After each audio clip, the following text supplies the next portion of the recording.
Well, Nicco Marchiol is cooking in practice, man. I got a big update.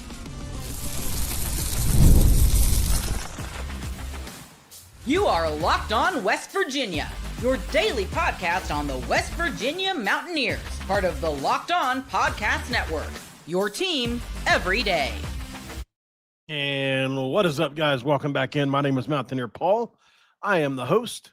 This is Locked On West Virginia, baby. Welcome in, guys. Appreciate y'all for coming.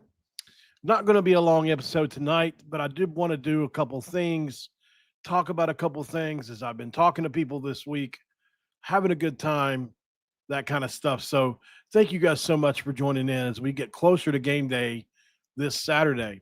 Thanks for making Locked On West Virginia your first listen and for being a part of the Locked On Podcast Network where we talk about your team every single day. I appreciate it.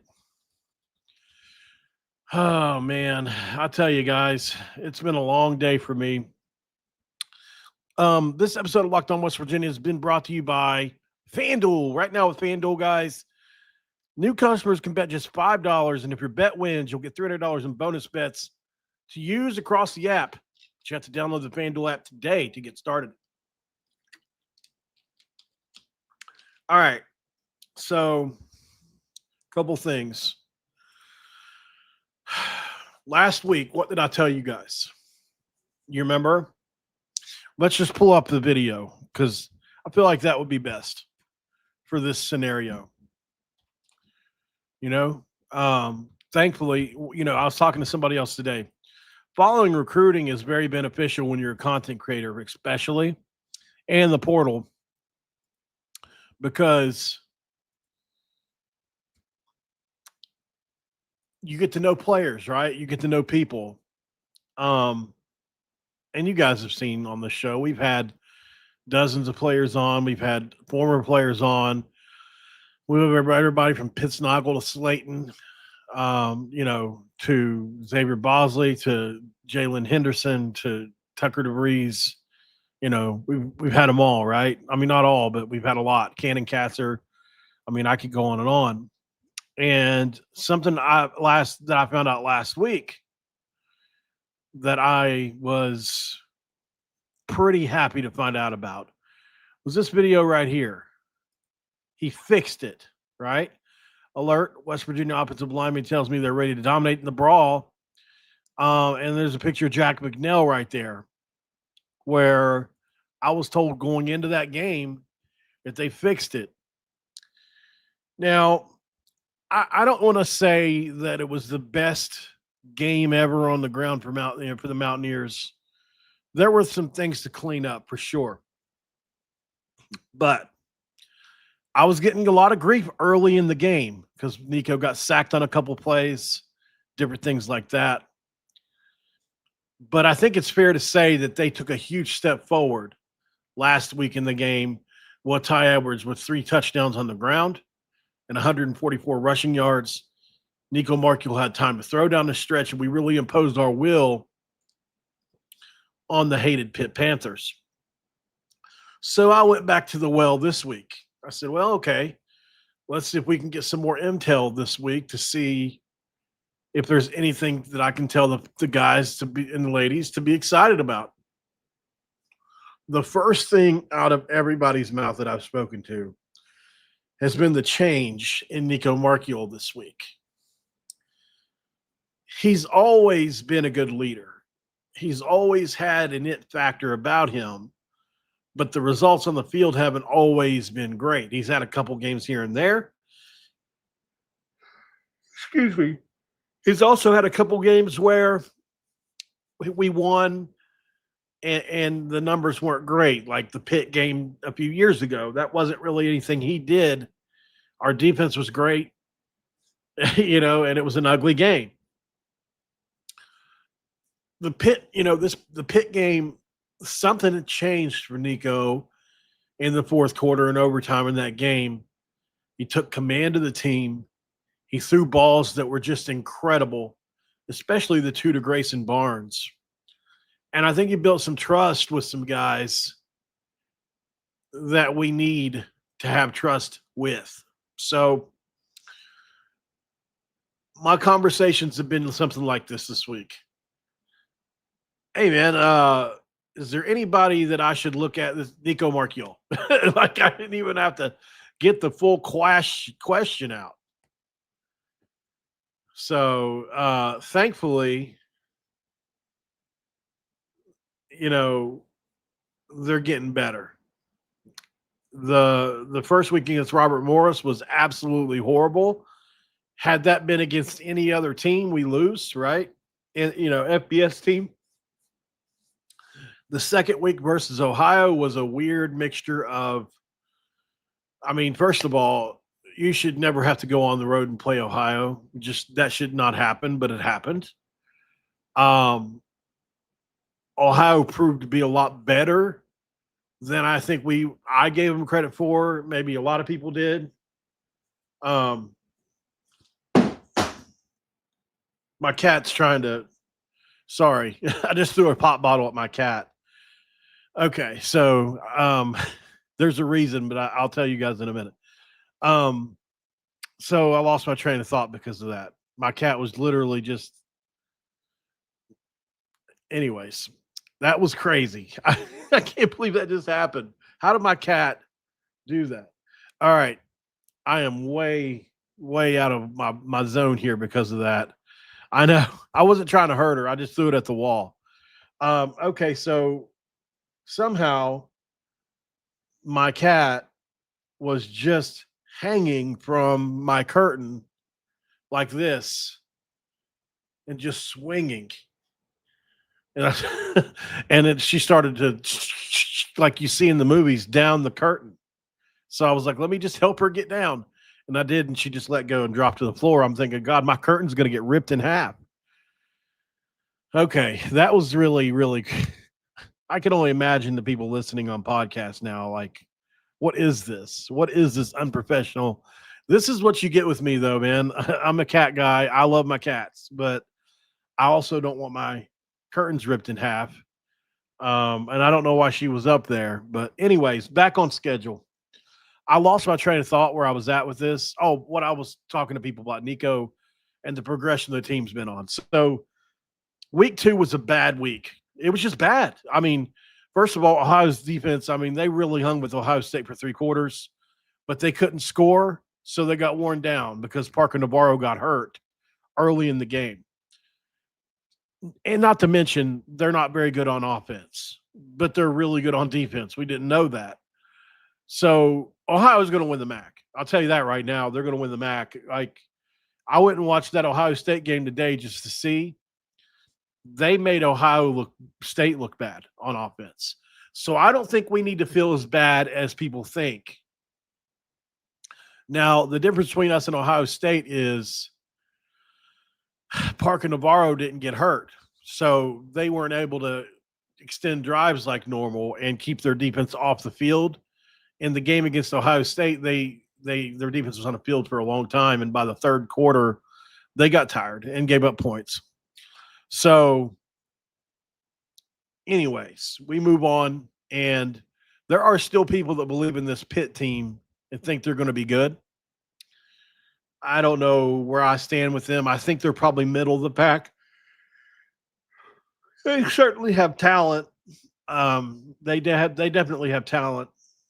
I believe Pitt's got a chance to be good in the ACC. They've got to improve just like we got to improve. But at the end of the day, man, I don't know if there is, a lot of people picked him to win the league. I don't know about that. So Nico really gained some, sometimes you just need that spark in your life. You got to succeed at something. And I'm not saying he wasn't competent before. I don't know him personally, but this is just reports I'm hearing from people that are there watching it happen. He's just got a little different vibe. And you saw, guys, I mean, let's just watch it. Let's just watch it. Let's see if we can find it. I don't know if we can find it, but let's try.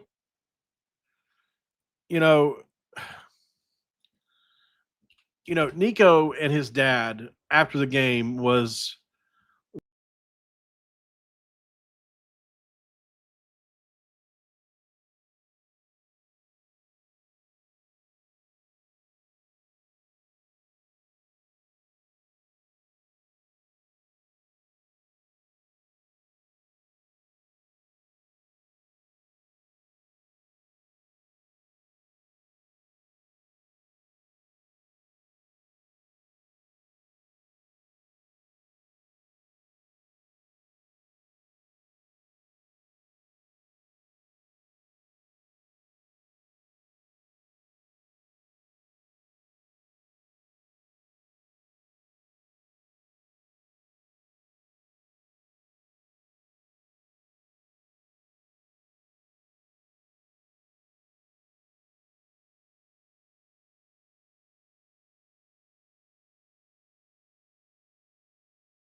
Well, there we go again. I don't know what happened. I got kicked right out. That was the weirdest thing that's ever happened. It just crashed and knocked me right out of here. I'm at a loss for words. I apologize. I don't know what happened there. Uh, it's one of those things where it's like everything's against me, huh? On this episode, I'm almost ready to start over and just re-record this thing. It's days like this where it's like I really wish I was just pre-recording this because I could just start over. But here we are. Um, all right, so let's go to break. We'll just go to break.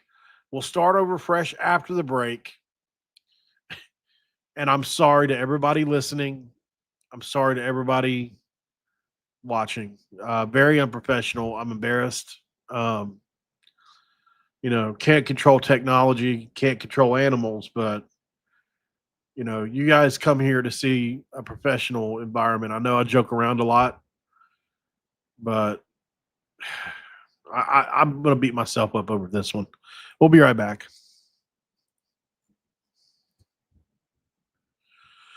And this episode of Locked On West Virginia is going to be brought to you by our friends over at DoorDash right now. And listen, with DoorDash, it's time to look back and crown this week's MVP. Who delivered? Powered by DoorDash. Look, just like you can win every Saturday with DoorDash Streaks, saving more every time you order, these players delivered when it mattered most. Let's break it down. For West Virginia, Nicco Marchiol delivered in a big way.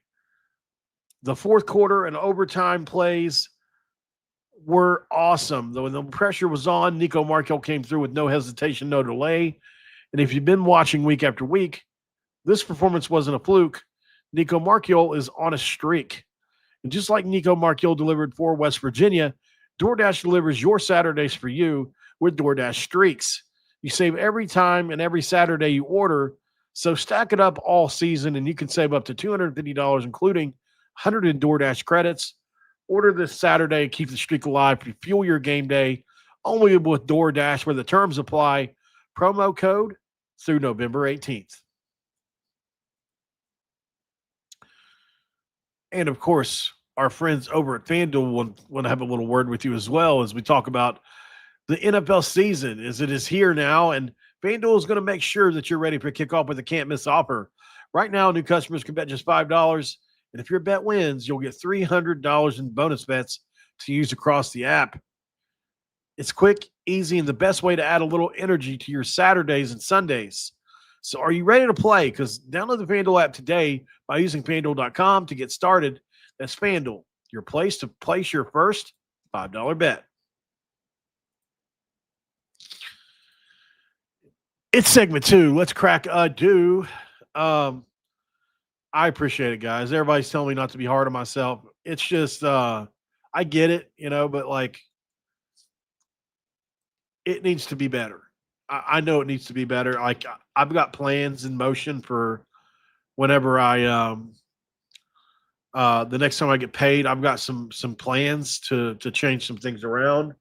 Like, I think my background needs to be better. Like, there's a lot that needs to improve, I think. I look around like if you look at the numbers, I do have very good numbers, but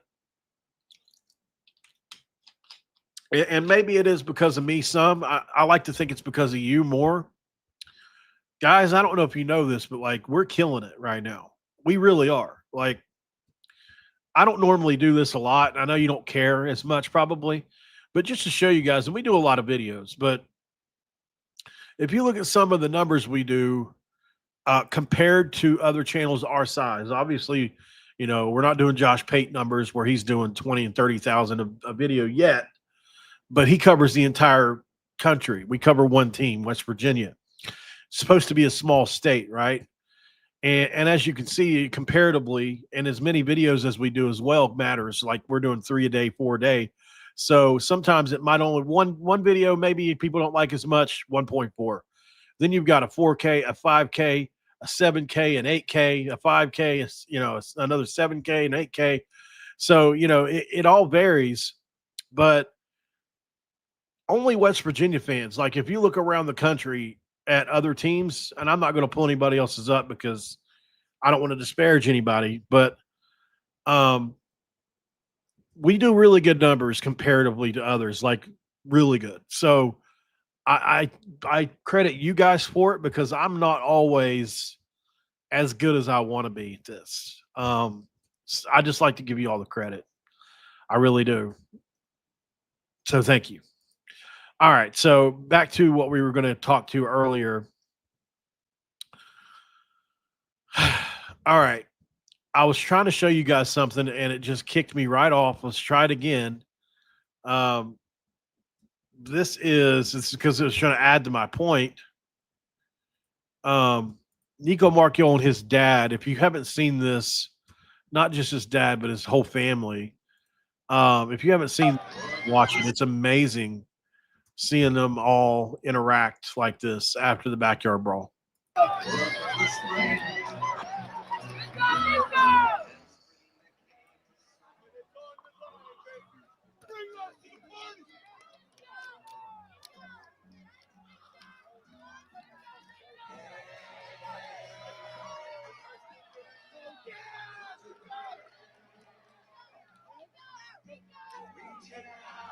Pretty cool stuff, right? And like I was saying earlier, it's just so great to have.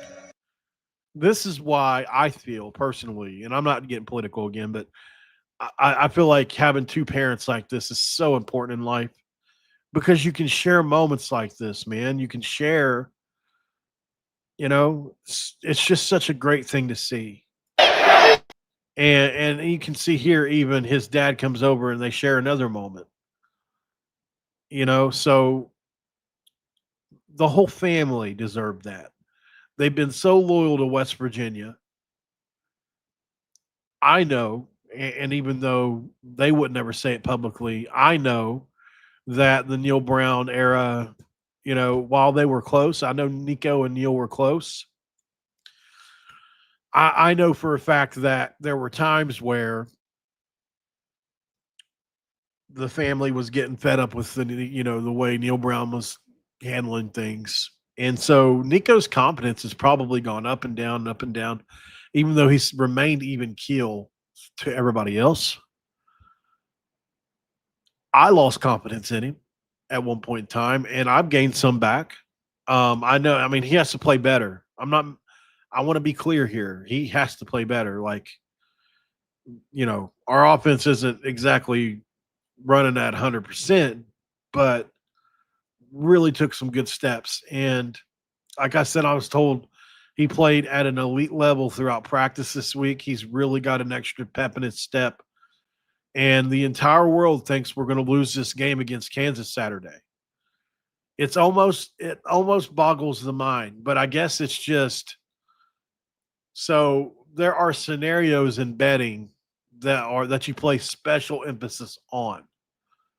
And there are some people that exclusively only look at these type situations. Example, West Virginia goes and plays Pitt in the backyard brawl. They have an emotional overtime win. Kansas has their version of their rivalry game.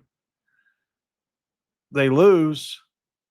And not only do they lose, but they go into the bye week. So they're really in fix-it mode. West Virginia was, I mean, obviously fighting to the teeth to win a game, a very emotional game that they won. And there was a lot of contentment that came out of that. But Kansas was in fix-it mode for 2 weeks, bye week. So you got a team coming off a win and an emotional overtime win at home versus a team that they hate. And you got a team coming off a loss to the team that they hate going into a bye week. And apparently, if you look at that historically, and I had somebody look it up for me today,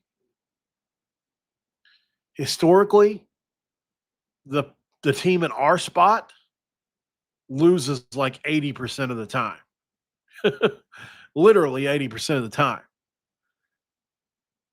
You throw onto that we've got to travel all the way across the country. The only way you win a game like this normally, if teams are even, it's really hard for the team in our situation to win. If you're better, then you've got a much better chance to win. So you better be better, or if it's even, it's going to be tough for us to win this game. I still picked us to win this game because I think Rich Rod's going to figure it out.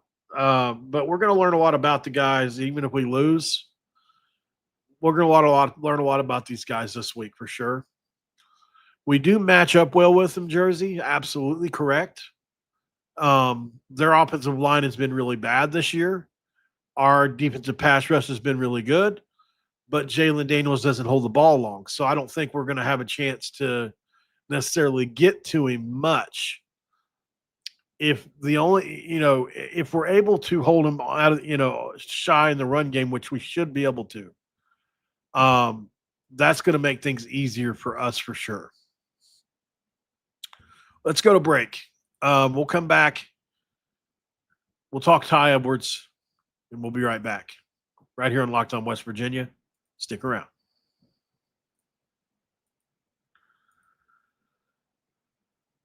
I don't know what I did. And this episode of Locked On West Virginia is going to be brought to you by our friends over at Mazda. With Mazda, guys, it's time to move or be moved, as Mazda crafts cars for those who do more than simply move. Mazda delivers confidence with every ride, with more IIHS top safety picks than any award else as of August 2025. You can literally feel Japanese craftsmanship in every detail, from metallic accents to available Napa leather upholstery. Like our players, we sweat every detail, because when you make every move count, impossible becomes irrelevant. Do it today with Mazda. Move and be moved. All right, guys, we are back. Last thing on the Kansas-West Virginia game, obviously breaking down the opener, for both teams.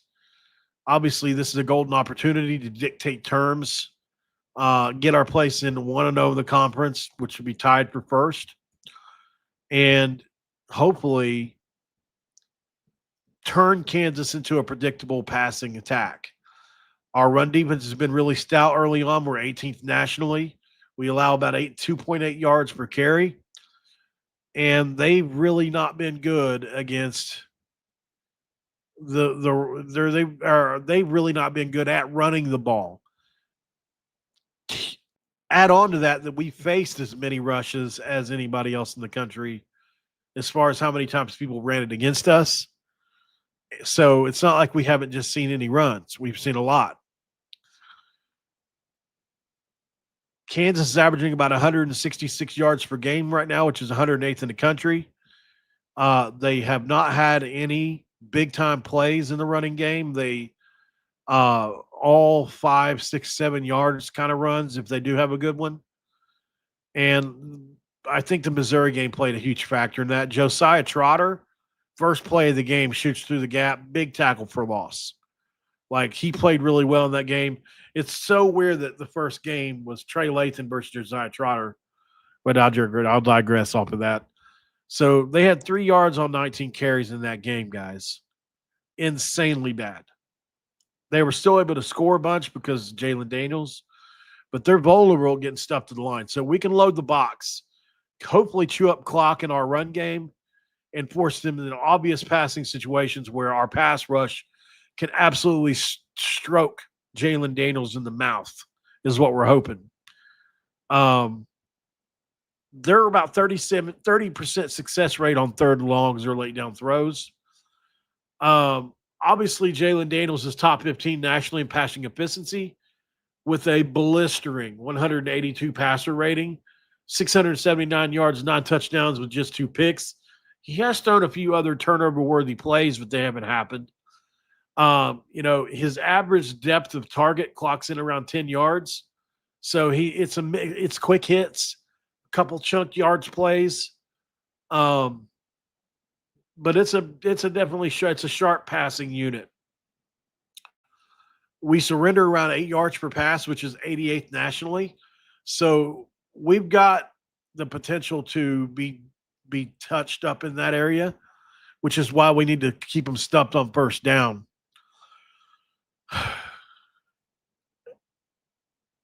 Jalen Daniels is a good scrambling quarterback, and I think this is going to be the probably the game within the game is, can you spy him or can you keep him in a situation where he is unable to, like Parker Navarro did, slip around, slip on by, and get first downs whenever it hurts the worst. Keep drives going, keep your defense on the field.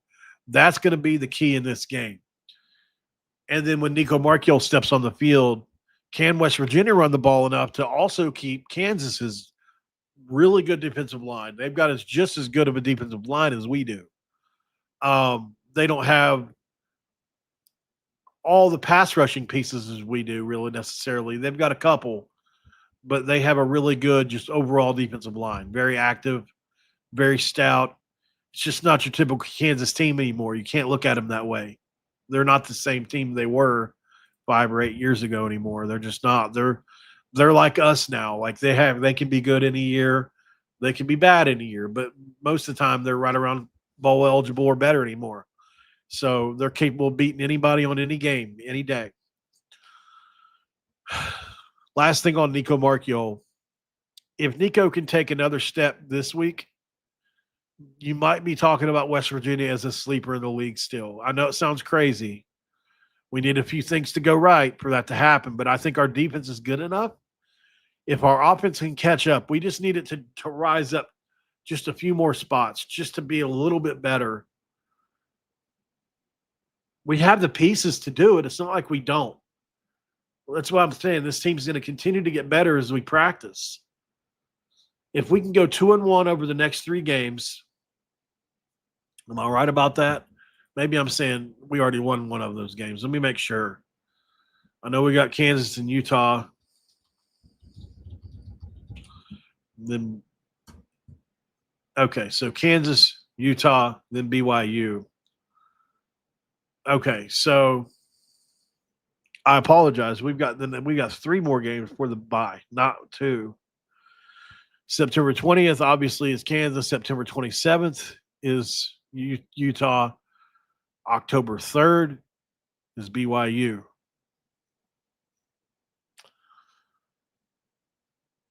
We got to figure out a way to go 2-1 here.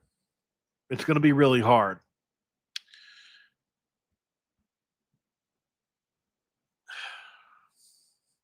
You have to beat somebody from Utah to do it.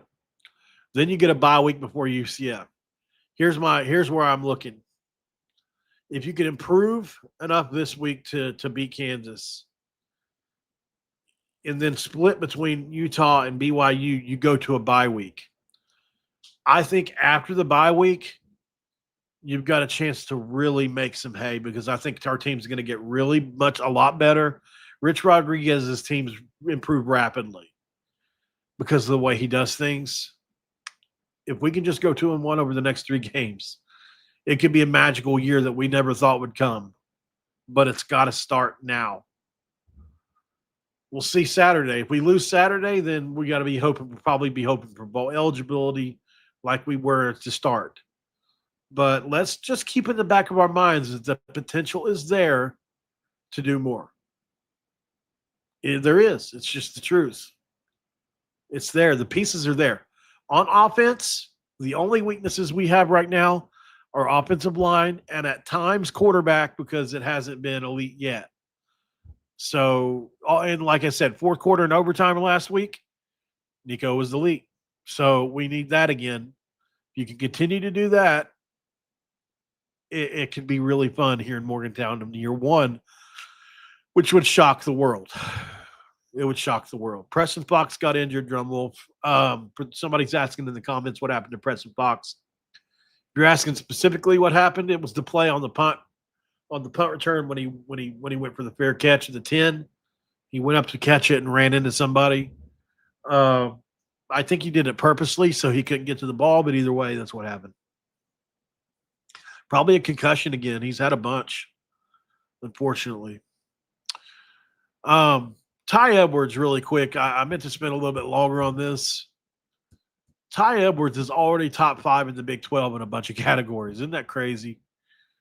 Just wild, man, that he's had already such a great first game. I worry about him in this one because I think we're going to need him badly. We need him badly. We need him to break tackles at the line of scrimmage the whole 9. And I just hope that he's able to do that. Hopefully he can make our offensive line look good again. They did good at times, not saying they didn't, but we needed him to do that again. So somehow, some way, I feel like we're going to pull it off. With Neil, I never had this feeling. It's crazy how time heals things. All right, y'all. That's right. Kansas has major tackling issues. That's right. They do. Jersey, we need to get back together and do another show, brother. Hey, text me. Text me after this, and let's do something tomorrow if you got time. Let me know what your schedule's like. All right, guys. I appreciate y'all so much for joining in here. I'm going to get off here and go to bed. I'm tired. I make mistakes when I'm tired. And we'll jump back into this thing tomorrow and do a few videos. We're almost to game day, which is the greatest day of the world, right? Let's just make it one more day after this, and we'll be waking up to game day. I appreciate you guys so much for everything as always. And by the way, before we go, I have to tell you about our friends, don't I? We always have friends we need to talk about, and this time it's Fire TV College Football Kickoff. Another big moment for Locked On, of course, and college football fans. With Locked On and Fire TV, we're going to present College Football Kickoff, your ultimate college football weekly preview, where Drake Toll of Locked On Big 12 leads the conversation along two-time AP Coach of the Year Gary Patterson, former college star Jesse Holley, and Locked On's local experts. It's a college football preview only Locked On can do. Catch your college football kickoff every Thursday throughout the season, only on Fire TV. Good night, guys. I'll see you tomorrow.